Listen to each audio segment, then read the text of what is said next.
सभी को नमस्कार। Chemistry by Kapil Dangi sir YouTube channel पे अब तक अपन 4 चैप्टर या 4 टॉपिक कंप्लीट कर चुके हैं।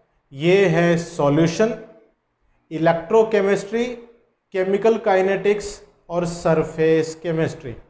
इसके वीडियोज आपको मेरे YouTube channel chemistry by Kapil Dangi sir पे उपलब्ध हो जाएंगे, अवेलेबल हो जाएंगे। जब अपन इलेक्ट्रोकेमिस्ट्री पिछले वीडियोस तक पढ़ रहे थे तो कुछ बच्चों ने, कुछ स्टूडेंट्स ने डिमांड करी कि सर कोऑर्डिनेशन कंपाउंड शुरू करिए आप, और कुछ बच्चों ने ऑर्गेनिक केमिस्ट्री की भी डिमांड करी। तो अपन उसमें से ही डिमांड में से एक डिमांड को अपन पूरा कर रहे हैं। तो आज अपन शुरू करेंगे कोऑर्डिनेशन कंपाउंड्स पार्ट फर्स्ट, उप सह संयोजक यौगिक पार्ट फर्स्ट। ये आपके 12th साइंस में चैप्टर नंबर 9 है। साथ ही अपन इस तरह से इसको पढ़ेंगे कि इसका यूज़ जो बच्चे नीट, आईआईटी, आरपीएससी एग्जाम्स वगैरह की तैयारी कर रहे हैं उनके लिए भी ये बेनिफिशियल हो। साथ ही जो बच्चे बीएससी में भी पढ़ते हैं उनके लिए भी ये काफ़ी इम्पोर्टेंट हो जाता है। तो देखिएगा, शुरू करते हैं। उप सहसंयोजक यौगिक को समझने के लिए अपन सबसे पहले एक प्रकार के यौगिक देखते हैं जिन्हें अपन कहते हैं योगात्मक यौगिक।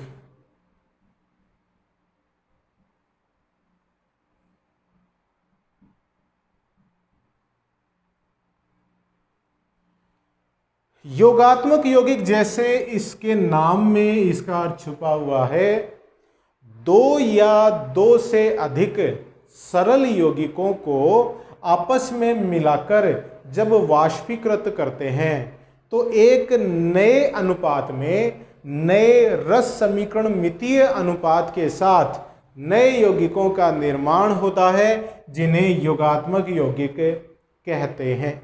उदाहरण के तौर पर अगर अपन लें तो जैसे KCl plus MgCl2 plus 6H2O से बना KCl MgCl2 6H2O, इसे कहते हैं कार्नेलाइट। ये योगात्मक यौगिक है। और एग्जाम्पल लें जैसे K2SO4 potassium sulphate plus Al2SO4 का होल थ्राइस प्लस 24H2O से बना K2SO4 Al2SO4 का होल थ्राइस 24H2O, इसे कहते हैं पोटास एलम। मतलब ये फिटकरी है, फिटकरी का सूत्र होता है ये इस तरह से, पोटास एलम। तो ये भी योगात्मक यौगिक हो गया। और देखिए अपन एग्जाम्पल लें FeSO4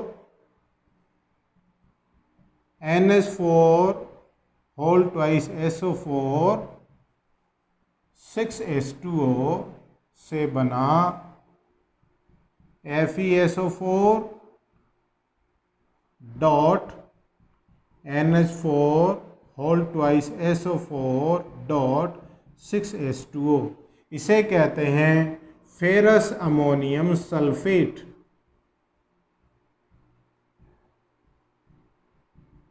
ferrous ammonium sulphate, short में इसको FAS के नाम से भी जाना जाता है। इस यौगिक का उपयोग अपन 12th साइंस में जब केमिस्ट्री के प्रैक्टिकल्स करते हैं तो टाइट्रेशन में इसका उपयोग किया जाता है, फेरस अमोनियम सल्फेट का। इसे मोर साल्ट भी कहते हैं, मोर लवण भी इसे कहा जाता है। तो ये भी एक योगात्मक यौगिक है। और देखिए अपन एग्जाम्पल लें जैसे CuSO4 प्लस अमोनिया से बनेगा CuNH3 का होल 4 SO4, 4 अमोनिया लग गए। तो इस प्रकार का ये यौगिक बना है। ये भी क्या है, एक प्रकार का योगात्मक यौगिक है। और एग्जाम्पल है जैसे KCN प्लस FeCN का होल ट्वाइस बना K4 FeCN का होल 6, तो इसमें ये हो गया 4। तो ये भी क्या है, योगात्मक यौगिक है। और एग्जाम्पल लें जैसे अपन AgCN का होल ट्वाइस प्लस KCN, तो ये हो जाएगा AgCN का होल ट्वाइस K। यहाँ AgCN का होल ट्वाइस नहीं आएगा, सिर्फ AgCN आएगा। AgCN प्लस KCN से बना K पोटेशियम और ब्रैकेट के अंदर AgCN और Cn का होल ट्वाइस। तो ये सब क्या है, योगात्मक यौगिक हैं। मतलब आपने क्या किया, दो सरल यौगिक लिए हैं और उनको आपस में मिलाकर वाष्पीकृत किया, गर्म किया, तो एक नई स्टोइकियोमेट्री के साथ में जो यौगिक बने हैं उनको अपन योगात्मक यौगिक कहते हैं। अब ये जो योगात्मक यौगिक हैं ये दो प्रकार के हैं। इनकी जो प्रकृति है उसके आधार पर ये दो प्रकार के हैं। एक है इसमें बाइनरी साल्ट, जिसको आप द्विक लवण भी कहते हैं, और दूसरे प्रकार के यौगिक हैं इसमें संकुल यौगिक या कॉम्प्लेक्स कंपाउंड्स।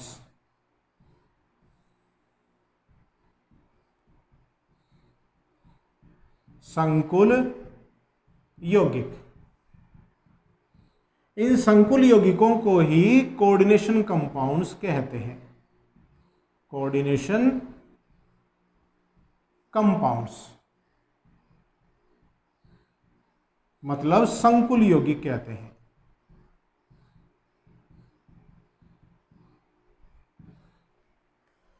और जो बाइनरी साल्ट है उसको क्रिस्टलीय लवण भी कहते हैं। ठीक है, देखिएगा अभी अपन ने जो ये 6 एग्जाम्पल लिए हैं उनमें से जो एग्जाम्पल नंबर 1, 2 और 3, ये जो 3 एग्जाम्पल हैं, ये 3 के एग्जाम्पल किस श्रेणी के हैं, बाइनरी साल्ट मतलब द्विक लवण की श्रेणी में हैं।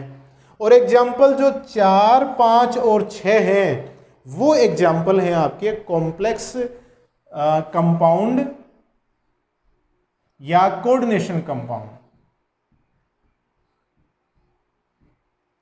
संकुल यौगिक या उपसहसंयोजक यौगिक प्रकार के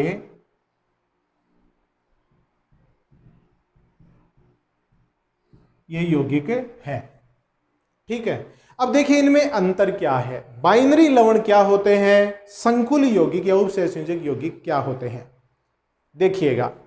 सबसे पहले अपन लेते हैं बाइनरी साल्ट या द्विक लवण, जिसको अपन क्रिस्टलीय लवण भी कहते हैं।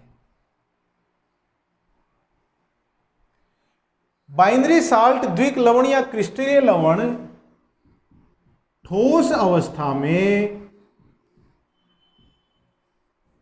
स्थायी होते हैं, लेकिन द्रव मतलब गलित अवस्था या विलयन में ये अस्थायी होते हैं। विलयन जब इनका बनाया जाता है या इनको पिघलाया जाता है तो ये अपने संघटक आयनों में टूट जाते हैं। उदाहरण के तौर पे देखें, जैसे अपन ने कार्नेलाइट का जलीय विलयन बनाया या इसको पिघलाया तो आपके पास जो आयन प्राप्त होंगे वो देखिए K+ मिलेगा, Cl- मिलेगा और Mg2+ मिलेगा।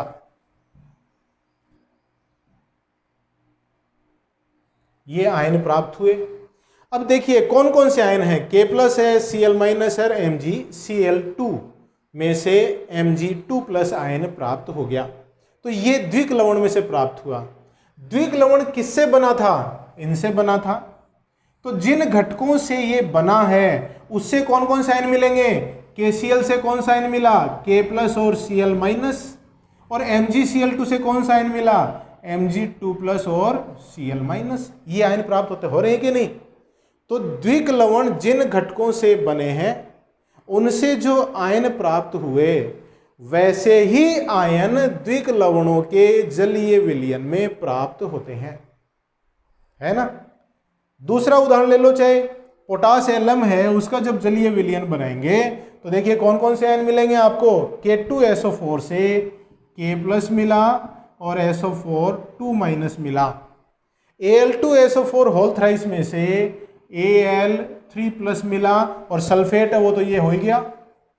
और जब इसके संघटक घटकों की बात करें, K2SO4 और Al2SO4 की बात करें, तो K2SO4 से क्या क्या मिला आपको? K+ और SO4 2- मिला।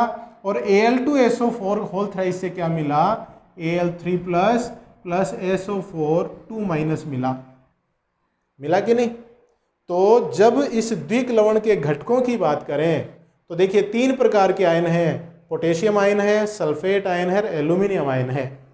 और द्विक लवण के भी जलीय विलयन से आपको 3 प्रकार के आयन ही मिल रहे हैं, पोटेशियम आयन है, सल्फेट आयन है और एल्यूमिनियम का आयन प्राप्त हो रहा है। तो द्विक लवण या क्रिस्टलीय लवण किसे कहेंगे? कि ये यौगिक हैं, ठोस अवस्था में स्थायी होते हैं, लेकिन द्रव या विलयन अवस्था में ये अस्थायी होते हैं, आयनों में टूट जाते हैं। और द्विक लवणों से वे सब आयन प्राप्त होते हैं जो इसके संघटक यौगिकों से प्राप्त हो रहे थे, जिनसे इनका निर्माण हुआ था। तो संघटक यौगिकों से जितने आयन प्राप्त हो रहे हैं वो सब आयन द्विक लवणों से भी प्राप्त होते हैं। क्लियर? अब बात आती है संकुल यौगिकों की। तो देखिए दूसरे प्रकार का जो अपन योगात्मक यौगिक देख रहे हैं वो क्या है? संकुल यौगिक। संकुल यौगिक जिसको आप उपसह संयोजक यौगिक भी कह सकते हैं।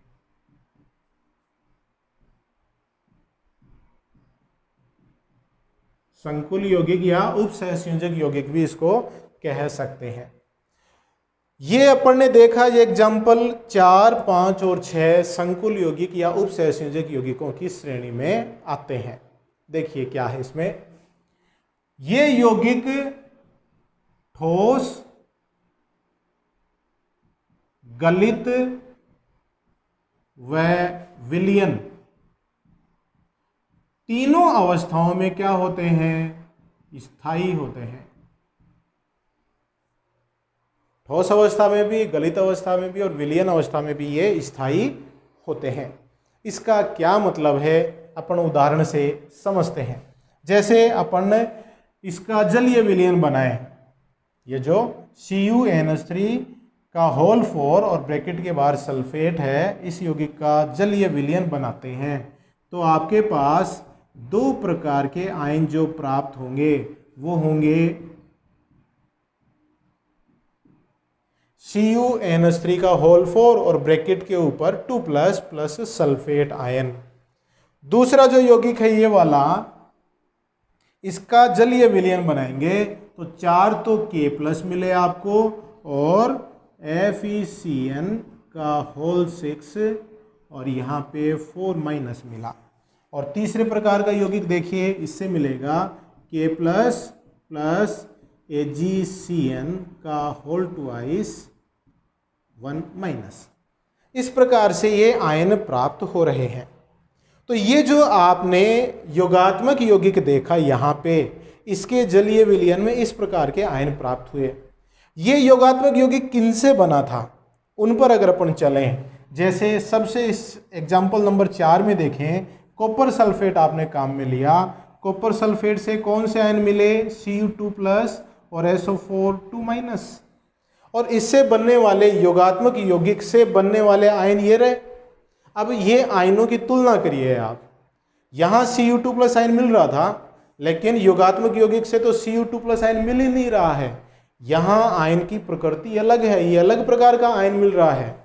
वैसे ही पोटेशियम फेरोसाइनाइड में यहाँ देखिएगा जो अभिकारक हैं उनसे आयन कौन से मिले, KCN से आयन मिलेगा, K प्लस और Cn माइनस, और FeCN2 से आयन मिलेगा Fe2 plus plus Cn minus. तो आयन कौन कौन से हो गए, K प्लस हो गया, Cn माइनस हो गया, Fe2 प्लस हो गया। लेकिन यहाँ जो योगात्मक यौगिक बना वो K प्लस और दूसरा ये फेरोसाइनाइड आयन जो अलग प्रकार का आयन है वो प्राप्त हो रहा है। तो इस प्रकार के जो यौगिक हैं उनको संकुल यौगिक या उपसहसंयोजक यौगिक कहते हैं। तो यौगिक को अपन कैसे परिभाषित करेंगे, वे यौगिक जिनके जलीय विलयन में प्राप्त आयन उन घटकों से प्राप्त आयनों से भिन्न होते हैं जिनसे वो बने होते हैं।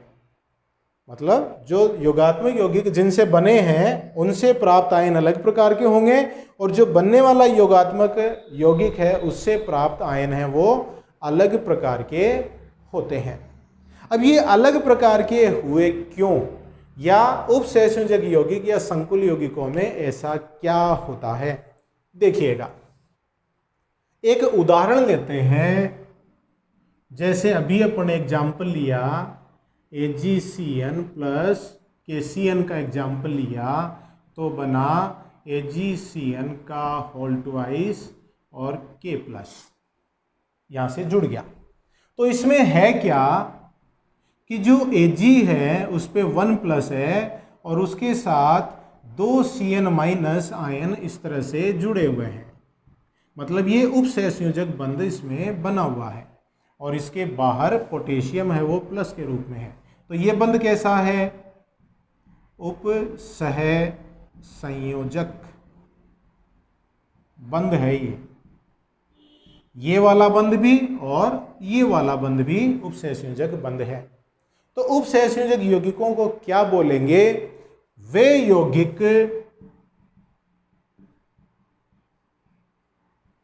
जिनमें केंद्रीय धातु परमाणु या आयन किसी अणु या आयन के साथ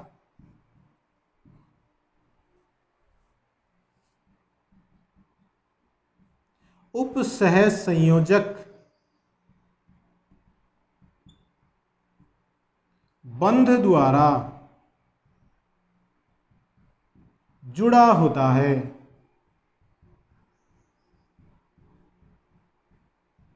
उपसहसंयोजक यौगिक कहलाते हैं।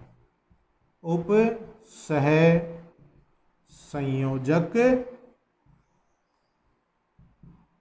यौगिक कहलाते हैं। क्या है इसमें कि कोई धातु परमाणु है या आयन है, वह किसी दूसरे अणु या आयनों के साथ उपसहसंयोजक बंधों के द्वारा जुड़ा होता है, इसीलिए इसको क्या कह रहे हैं, उपसहसंयोजक यौगिक कहते हैं। अब देखिए इसके अभिकारक में क्या था, ये आयनिक बंध है, तो इसमें Ag प्लस बना और प्लस Cn माइनस बन गया था, और जो KCN है उससे K प्लस और Cn माइनस बन गया था। ठीक है, लेकिन जब इनको मिलाकर गर्म करते हैं तो जो ये योगात्मक यौगिक बना, इसमें Ag के साथ में Cn माइनस है वो उपसहसंयोजक बंध के द्वारा जुड़ गए, जो आयनीकृत नहीं होगा। तो अब Ag है वो प्लस के रूप में, आयन के रूप में प्राप्त नहीं होगा जब इसका जलीय विलयन अपन बनाएंगे, क्योंकि यहाँ पर उपसहसंयोजक बंधों का निर्माण हो गया, इसलिए इसकी आयन की प्रकृति है वो अलग हो गई, अलग प्रकार का ये आयन प्राप्त हो रहा है। इस आयन को अपन संकुल आयन कहेंगे और यौगिक को संकुल यौगिक भी कहते हैं। ठीक है, तो इस प्रकार से अपन उपसहसंयोजक यौगिक या संकुल यौगिक को बता सकते हैं। अब उपसहसंयोजक यौगिकों को पढ़ने के लिए कुछ शब्दावलियां हैं जो अपन बार बार में काम में लेंगे। कुछ शब्द हैं जिनका अर्थ आपको पता होना चाहिए। वो देखिए क्या है, सबसे पहले है समन्वय मंडल।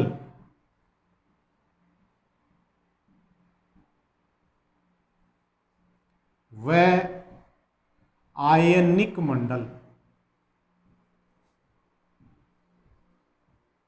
समन्वय मंडल व आयनिक मंडल। इसको भी मैं आपको एक उदाहरण के द्वारा समझाता हूं। जैसे आपने अभिक्रिया करवाई KCN प्लस FeCN का होल ट्वाइस और बना K4 FeCN होल 6, ये बना।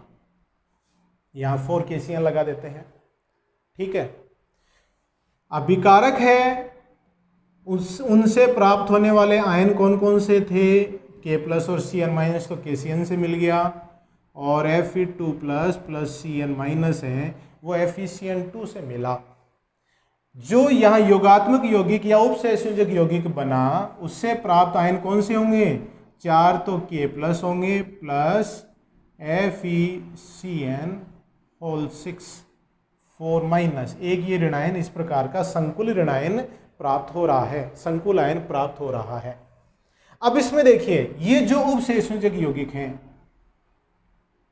इसमें आपने Fe और 6Cn को एक बड़े ब्रैकेट में रखा हुआ है, ये बड़ा ब्रैकेट है। और पोटेशियम को आपने क्या रखा हुआ है? इस बड़े ब्रैकेट के बाहर रखा हुआ है। तो जो बड़े ब्रैकेट के बाहर जो भी अणु या आयन होंगे, वो जलीय विलयन में आयन के रूप में प्राप्त हो जाते हैं। तो उपसंयोजक यौगिक में बड़े कोष्ठक के बाहर जो है वो आयन के रूप में प्राप्त हो रहा है, तो ये क्या हो गया? आयनिक मंडल हो गया। और जो एक आयन ऐसा प्राप्त हो रहा है जिसको आप बड़े ब्रैकेट में लिख रहे हैं, उसमें एक तो होता है धातु और दूसरा होता है उसके साथ ऐसा अणु या आयन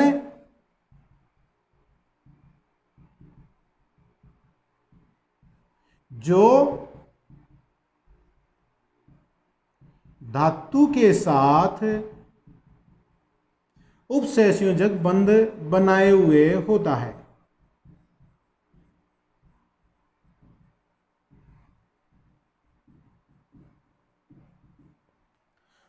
तो किसी आयन में केंद्रीय धातु, परमाणु या आयन और उसके साथ जुड़े हुए वे अणु या आयन जो उसके साथ उपसहसंयोजक बंध बनाए हुए होते हैं, उन सब को एक बड़े कोष्ठक में लिखा जाता है।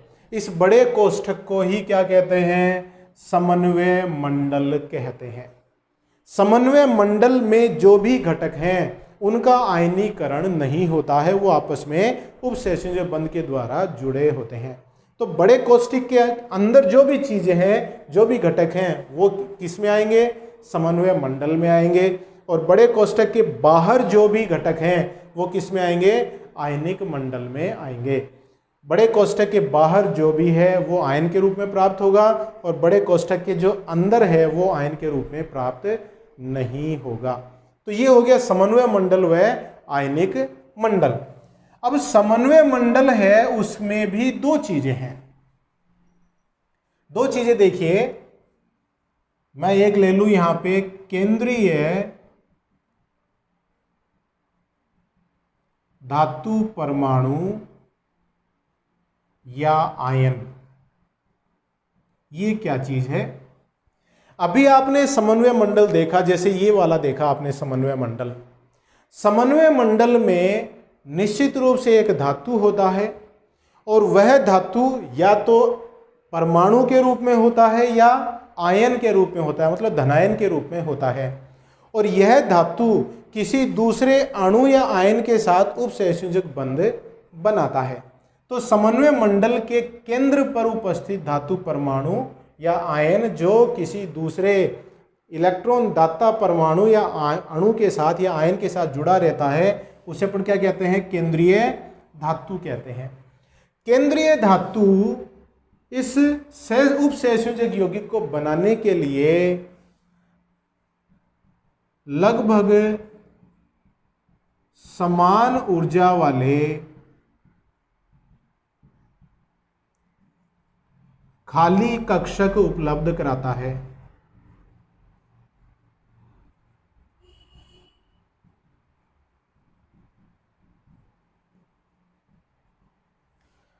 जो ये संकुल आयन या संकुल यौगिक बना, उसमें उपसंयोजक बंधों का निर्माण हुआ। और उपसंयोजक बंध में अपन जानते हैं कि जैसे ए और बी के बीच में उपसंयोजक बंध बना, तो ये ए क्या है, दाता, और बी क्या है, ग्राही।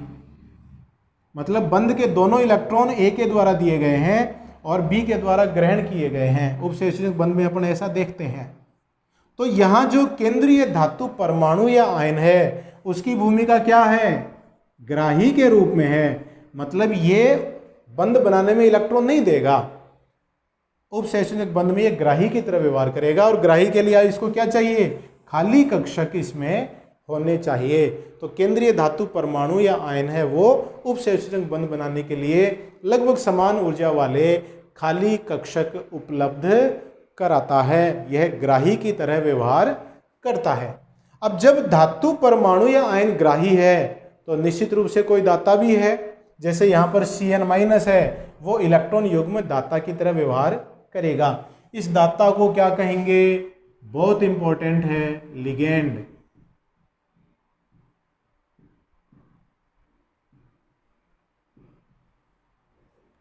तो उपसंयोजक यौगिकों में लिगेंड क्या चीज होते हैं, बहुत बार ये पूछा जाता है। तो लिगेंड क्या है कि उपसंयोजक यौगिकों में उपस्थित वे अणु या आयन जो केंद्रीय धातु परमाणु या आयन को उपसंयोजक बंध बनाने के लिए इलेक्ट्रॉन युग्म दान करते हैं, लिगेंड कहलाते हैं। तो ये क्या है, उप सह संयोजक बंध बनाने के लिए दाता परमाणु या दाता की तरह व्यवहार करते हैं। बनाने के लिए इलेक्ट्रॉन युग्म दाता की तरह व्यवहार करते हैं। इलेक्ट्रॉन युग्म दाता की तरह ये व्यवहार करते हैं। मतलब जैसे अपन ने ये यहां पे देखा, इसमें बी ने इलेक्ट्रॉन युग्म ग्रहण करे हैं और ए ने इलेक्ट्रॉन युग्म दिए हैं। तो बी तो क्या है, धातु परमाणु या आयन है, और ए क्या है, यहाँ पे लिगेंड है।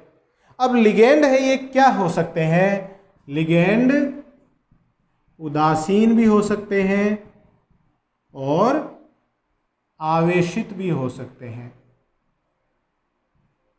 उदासीन में क्या होगा, ये ध्रुवीय अणु होंगे, और आवेशित है मतलब ये धनायन या ऋणायन हो सकते हैं। मतलब लिगेंड है, उदासीन अणु भी हो सकते हैं। अगर उदासीन अणु होंगे तो ये ध्रुवीय अणु होंगे निश्चित रूप से, और अगर आवेशित हैं तो ये धनायन हो सकते हैं या ऋणायन हो सकते हैं। अब देखिए अपन लिगेंड को थोड़ा डिटेल में पढ़ते हैं, क्योंकि लिगेंड यहां पे बहुत इंपॉर्टेंट है।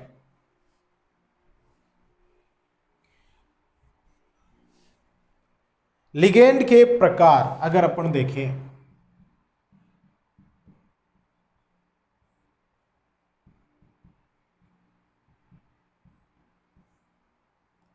First monodentate ligand.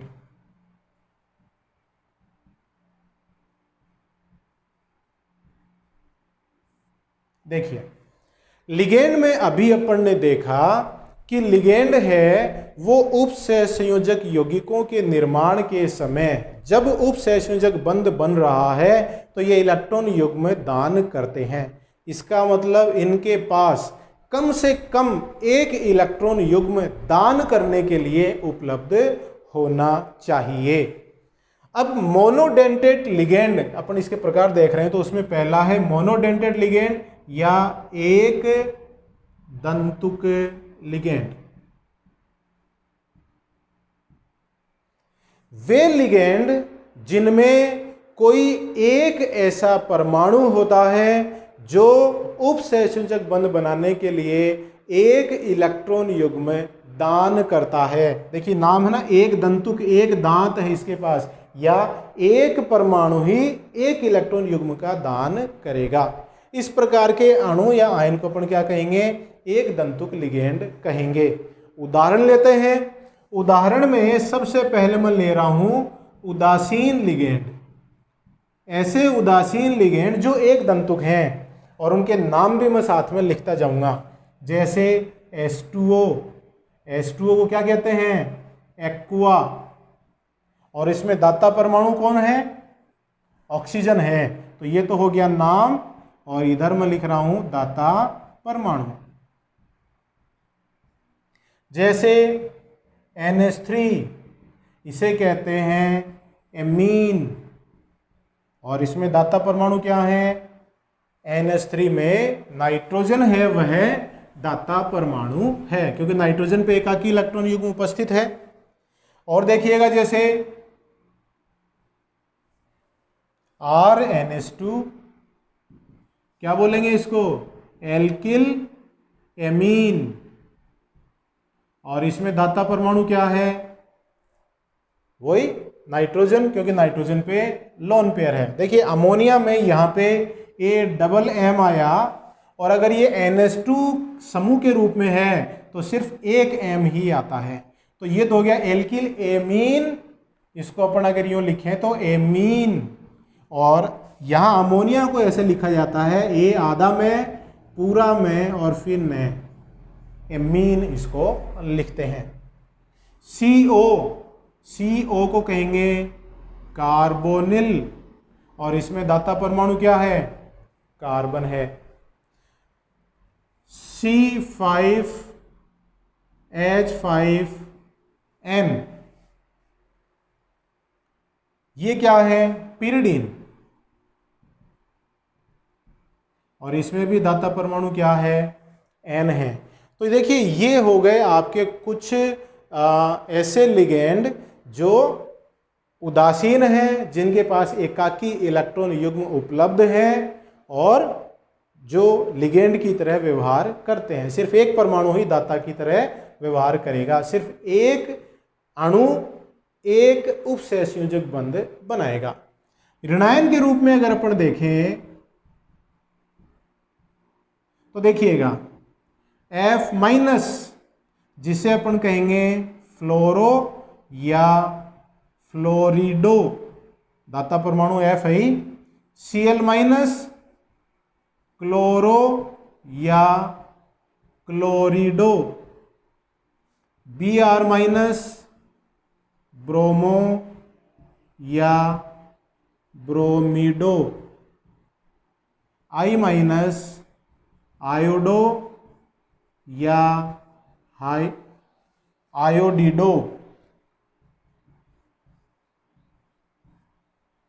ये कोई हैलाइड आयंस है जो लिगेंड की तरह व्यवहार करते हैं। और देखिएगा जैसे O2-, क्या बोलेंगे? ऑक्सो, और O2-2- को बोलेंगे परोक्सो। और एग्जाम्पल इसका देखिएगा जैसे OH-, हाइड्रोक्सो, CN-, साइनो या साइनाइडो भी इसको कहते हैं, साइनाइडो भी इसको कह सकते हैं। NC- को क्या कहेंगे?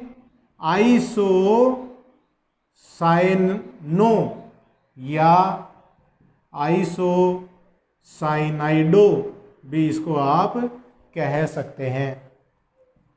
NO2- नाइट्रो, और ONO- नाइट्राइटो भी आप इसको कह सकते हैं।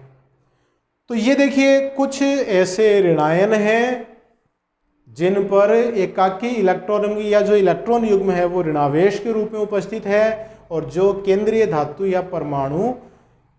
धातु परमाणु या आयन को उपसहसंयोजक बंध बनाने के लिए इलेक्ट्रॉन युग्म दान कर सकते हैं। और एग्जाम्पल भी देखिएगा, जैसे H- को क्या कहेंगे, हाइड्राइडो, N3- को कहेंगे एजिडो।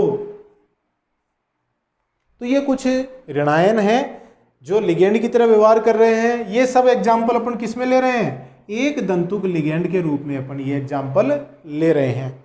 कुछ धनायन भी इसकी श्रेणी में अपन शामिल कर सकते हैं। तो एक दंतुक लिगेंड के रूप में जो धनायन हो सकते हैं वो देखिएगा, NH2 NH3 यहाँ प्लस, लेकिन ये वाला जो NH2 वाला भाग है इसमें नाइट्रोजन पे लोन पेयर है, तो यह क्या करेगा, यह इलेक्ट्रॉन युग्म को दान कर सकता है, लिगेंड की तरह व्यवहार कर सकता है। इसे कहेंगे हाइड्रोजीनियम। इस लिगेंड का नाम क्या है, हाइड्रोजीनियम लिगेंड इसको कह सकते हैं। यह भी एक दंतुक लिगेंड की श्रेणी में आता है। अब देखिए दूसरे प्रकार का लिगेंड है द्विदंतुक लिगेंड। समझ गए होंगे आप, द्विदंतुक डाई डेंटेट या बाइडेंटेट जिसको अपन कह सकते हैं, मतलब ऐसा अणु या आयन जो एक बार में दो उपसहसंयोजक बंध बना सकता है।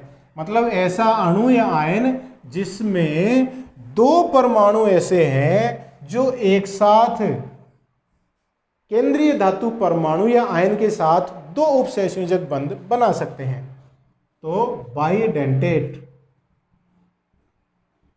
लिगेंड मतलब द्विदंतुक लिगेंड। उदाहरण ले जैसे द्विदंतुक लिगेंड के, तो अगर अपन उदासीन द्विदंतुक लिगेंड की श्रेणी देखें तो CH2, यहाँ NH2 लगा दिया मैंने, और ये CH2 और यहाँ NH2 लगा दिया, तो इसे कहते हैं इथाइलिन डाइअमीन। देखिए एक M आया है यहाँ पे क्योंकि ये NH2 समूह के रूप में है। इसमें जो ये दो नाइट्रोजन हैं दोनों के ऊपर एक एक एकाकी इलेक्ट्रॉन युग्म उपस्थित है, तो दोनों ही एक साथ क्या करेंगे, जैसे ये धातु आयन है कोई भी या धातु है उसके साथ ये भी उपसहसंयोजक बंध बना सकता है, ये भी बना सकता है, तो क्या हो गया, ये द्विदंतुक लिगेंड हो गया। इसे शॉर्ट रूप में EN भी लिखा जाता है। ध्यान रखिएगा, EN का मतलब इथाइलिन डाइअमीन है। ऋणायनों के रूप में अगर अपन द्विदंतुक लिगेंड की बात करें तो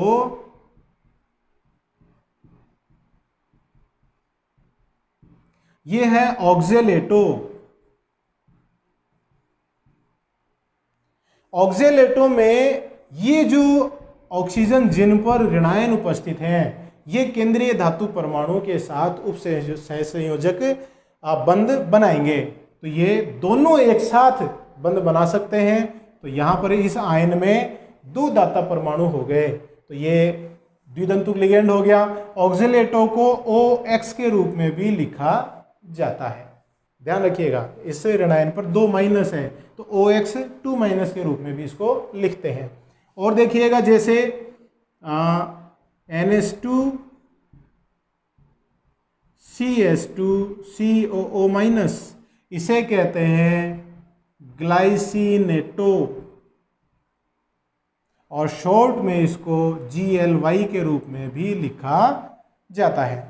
यहां देखिएगा इस ऑक्सीजन पर ऋणावेश है, ये दाता परमाणु हो गया, और इसी के दूसरी तरफ यहाँ नाइट्रोजन पर लोन पेयर है, तो ये भी दाता परमाणु की तरह व्यवहार कर सकता है। तो एक साथ यहाँ ऑक्सीजन और नाइट्रोजन दाता परमाणु की तरह व्यवहार करेंगे, तो ये भी क्या हो गया, द्विदंतुक लिगेंड हो गया। नेक्स्ट प्रकार का जो लिगेंड है वो है त्रिदंतुक लिगेंड, चतुष्दंतुक लिगेंड, पंचदंतुक लिगेंड और षटदंतुक लिगेंड। आप समझ गए होंगे, त्रिदंतुक लिगेंड में 3 दाता परमाणु एक साथ 3 उपसहसंयोजक बंध बनाएंगे, चतुर्दंतुक में 4, पंचदंतुक में 5 और षटदंतुक में 6 परमाणु ऐसे होंगे जो एक साथ 6 उपसहसंयोजक बंध बना लेंगे। उदाहरण अपन ले रहे हैं त्रिदंतुक या ट्राइडेंटेट का उदाहरण अगर अपन लें तो NH CH2 CH2 NH2, यहाँ CH2 CH2 NH2। इस नाइट्रोजन पे लोन पेयर, यहाँ लोन पेयर और यहाँ लोन पेयर है, तो इसका नाम हो गया di ethylene triamine. Di ethylene triamine. और इसमें दाता परमाणु एक तो ये नाइट्रोजन, एक ये नाइट्रोजन और एक यहाँ नाइट्रोजन, एक साथ 3 बंध बना सकते हैं। फिर है टेट्राडेंटेट चतुर्दंतुक लिगेंड, मतलब 4 इसमें दाता परमाणु होंगे। देखिएगा CH2 NH2 CH2 NH CH2 CH2 NH CH2 CH2 NH2। ये नाइट्रोजन, ये नाइट्रोजन, ये नाइट्रोजन और ये नाइट्रोजन, 4 नाइट्रोजन ऐसे हैं जो एक साथ उपसंयोजक बंध बना सकते हैं। तो इसका नाम हो गया ट्राई इथाइलिन टेट्रामीन। मतलब इथाइलिन वाले भाग कितने हैं? 3, और एमीन वाले भाग कितने हैं? 4 हो गए, 1 2 3 और 4। तो इसमें 4 नाइट्रोजन 4 उपसंयोजक बंध बना सकते हैं, तो ये हो गया चतुर्दंतुक। वैसे ही अपन बात करेंगे पंचदंतुक और षटदंतुक। पंचदंतुक एक साथ कितने बंध बनाएगा? 5 उपसंयोजक बंध बनाएगा, और षटदंतुक एक साथ 6 उपसंयोजक बंध बनाएगा। तो पेंटा डेंटेट लिगेंड और हेक्साडेंटेट लिगेंड, षटदंतुक और पंचदंतुक लिगेंड। देखिएगा CH2 CH2 N CH2 COO minus H CH2 COO minus और CH2 COO माइनस। ये जो नाइट्रोजन है इस पे लोन पेयर है, ये ऑक्सीजन पे माइनस, इस ऑक्सीजन पे माइनस और इस ऑक्सीजन पे माइनस। तो 3 तो ऑक्सीजन हो गए जो दाता परमाणु की तरह व्यवहार करेंगे, 2 नाइट्रोजन हो गए जो दाता परमाणु की तरह व्यवहार करेंगे। इसका नाम हो गया, ये देखिए इथाइलिन वाला भाग, इथाइलिन। 2 इसमें नाइट्रोजन वाले भाग हैं तो डाइएमीन, और 3 इसमें एसीटेट आयन वाले भाग हैं तो ट्राई एसीटेटो। इथाइलिन ट्राइएमीन ट्राई एसीटेटो, और इसे शॉर्ट में कहते हैं EDTA, और इस पर आवेश कितना है? 3 minus. Ethylene diamine tri acetato EDTA, और आवेश कितना है? 3 माइनस। ये पंचदंतुक है। षटदंतुक में या हेक्साडेंटेट में देखिए क्या होगा? CH2 CH2 इथाइलिन वाला भाग, ये N डाइएमीन वाला भाग, 2 एमीन है, CH2 COO minus CH2 COO minus, और इस नाइट्रोजन पर भी CH2 COO माइनस और CH2 COO माइनस। देखिएगा 4 ऑक्सीजन ऐसे हैं जिन पर ऋणावेश है, तो 4 तो ऑक्सीजन दाता परमाणु की तरह व्यवहार करेंगे, और 2 नाइट्रोजन हैं जो दाता परमाणु की तरह व्यवहार कर रहे हैं। तो कुल दाता परमाणु हो गए 6, एक साथ 6 उपसंयोजक बंध बनाएगा यह आयन, और इसका नाम क्या है? Ethylene diamine tetra acetato. यहां टेट्रा आया है देखिए, और इसको कहेंगे शॉर्ट रूप में EDTA 4 माइनस। देखिए पंचदंतुक में अपन ने ये ADTA लिया, षटदंतुक में भी ADTA ही है, कंफ्यूज होने की जरूरत नहीं है। जहाँ 3- है वो पंचदंतुक है और जहाँ ADTA पे 4- है वो षटदंतुक है। 4- का मतलब 4 ऑक्सीजन है वो ऋणावेशित हैं और 2 नाइट्रोजन वाले भाग हैं ये उदासीन हैं, लेकिन इन पर लोन पेयर है इसलिए दाता परमाणु की तरह व्यवहार करेंगे। तो ये केंद्रीय धातु परमाणु या आयन के साथ जो दाता परमाणु है या लिगेंड है वो एक साथ प्रति अणु या प्रति आयन कितने उपसंयोजक बंध बना पाएगा, उसके आधार पर अपन ने लिगेंडों के प्रकार देखे। तो ये हो गया लिगेंड। नेक्स्ट जो अपन इसमें पद बार बार काम में लेंगे वो देखिए इंपॉर्टेंट शब्दावली क्या है, वो है किलेट। किलेट क्या होता है?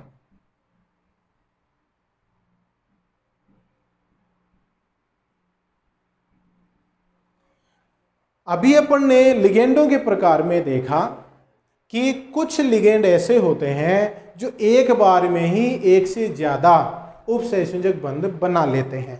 जैसे द्विदंतुक लिगेंड की बात करें,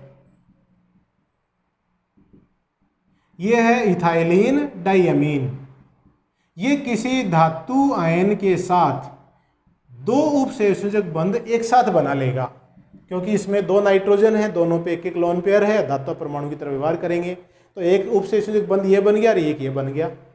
तो जब द्विदंतुक लिगेंड या इससे ज्यादा बहुदंतुक लिगेंड केंद्रीय धातु परमाणु या आयन के साथ एक बार में ही एक से ज्यादा उपसंयोजक बंध बना लेंगे तो जो बनने वाला संकुल यौगिक है उसमें एक वलय का निर्माण हो जाता है। देखिए वलय बन गया ना, वलय बन गया मतलब 1 2 3 4 5 सदस्यीय ये वलय बन गया। इस वलय को ही क्या कहते हैं? किलेट वलय कहते हैं। और इस यौगिक को क्या कहते हैं? किलेट कहते हैं। किलेट का मतलब होता है जैसे केकड़ा होता है ना, क्रैब। क्रैब किसी उसके देखो इस तरह से पंजे होते हैं आगे, और वो अगर किसी चीज़ को पकड़ ले हो दोनों पंजों से तो उसके पंजे और जिसको उसने पकड़ा है उससे मिला के एक वलय का निर्माण हो जाता है। तो किलेट का क्रैब से ही इसका अर्थ आया है, केकड़े से इसका अर्थ बना है। तो इस तरह की जो लिगेंड हैं जो वलय बना लेते हैं उन्हें क्या कहते हैं? किलेट कहते हैं। क्लियर है? एक शब्द है इसमें एम्बीडेंटेट लिगेंड।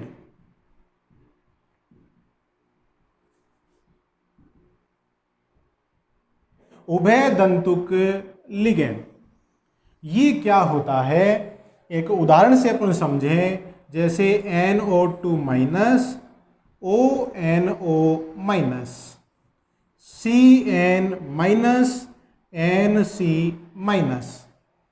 मतलब ऐसा लिगेंड जिसके पास 2 परमाणु इस तरह के उपलब्ध हैं जो केंद्रीय धातु परमाणु या आयन के साथ उपसंयोजक बंध बना सकते हैं, लेकिन एक बार में सिर्फ एक परमाणु ही केंद्रीय धातु के साथ उपसंयोजक बंध बनाएगा।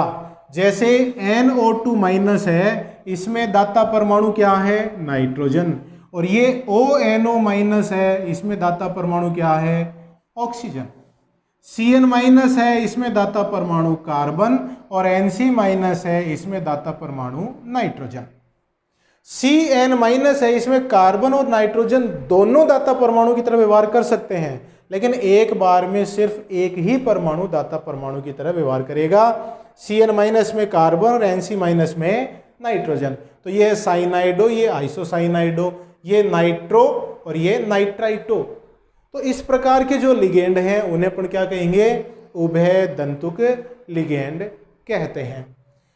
नेक्स्ट शब्दावली इसमें है कि जो संकुल बन जाता है उसमें केंद्रीय धातु परमाणु या आयन के साथ कितने उपसंयोजक बंध बने उसको लेकर अपन कहेंगे समन्वय संख्या।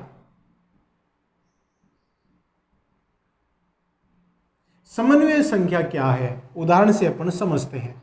मैं कुछ संकुल लिख रहा हूं यहां पे, KAgCN whole twice K4 FeCN whole 6 Cr NH3 whole twice En whole twice Cl3 COOX whole 3 K3। मैंने कुछ इस तरह से ये संकुल यौगिक बना दिए। अब इसमें समन्वय संख्या क्या है?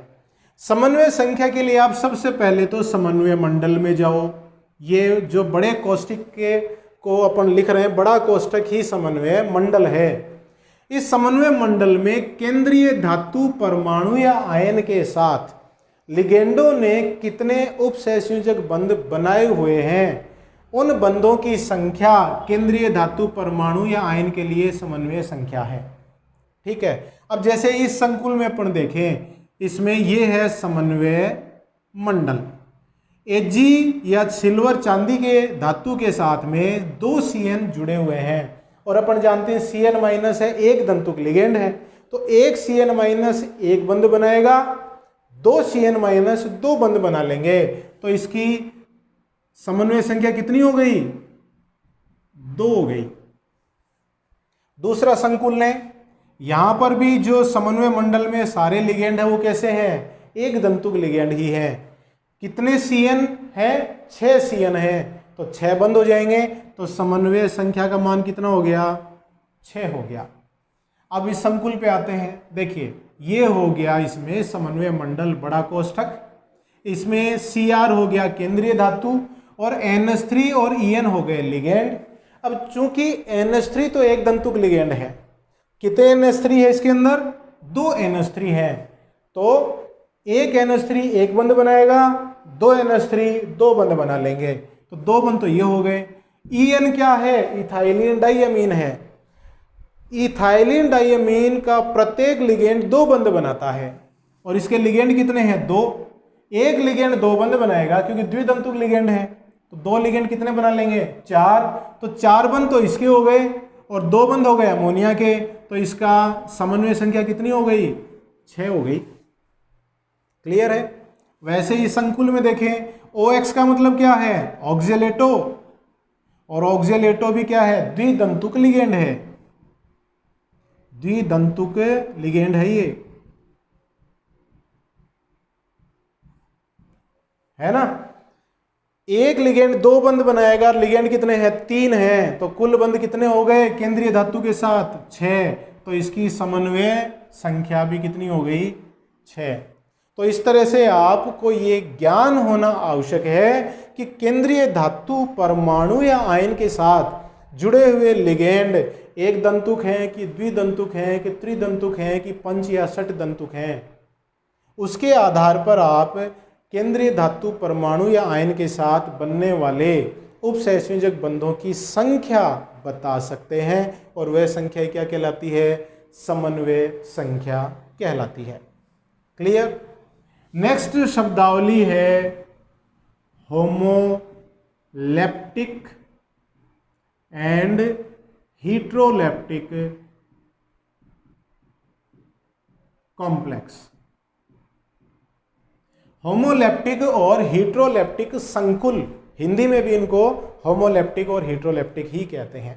देखिए क्या मतलब है। सबसे पहले अपन होमोलैप्टिक की बात करें।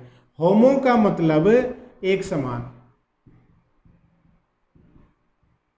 है ना। ऐसे संकुल आयन या संकुल यौगिक जिनमें केंद्रीय धातु परमाणु या आयन के साथ जुड़े हुए सभी लिगेंड एक समान हों, उस प्रकार के संकुल यौगिक या आयन को होमोलैप्टिक संकुल या आयन कहते हैं।